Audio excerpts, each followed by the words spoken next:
Aristotle was Google at the time. He knew more about everything than anyone in the world.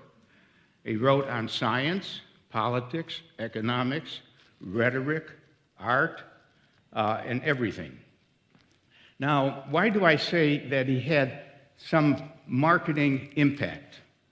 Let me read the definition of rhetoric, and he's not the founder of rhetoric, by the way. The founders were the Sophists around 600 BC. They were a group who wanted to use selling and speech and persuasion for their own devious ends. But Aristotle put the discipline of rhetoric on its feet.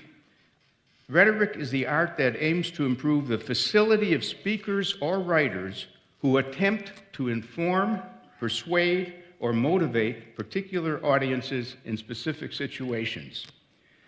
It is the faculty of observing, in any given case, the available means of persuasion. So, in a sense, he could be the father of selling, the idea of getting someone to do something that they might not have done otherwise.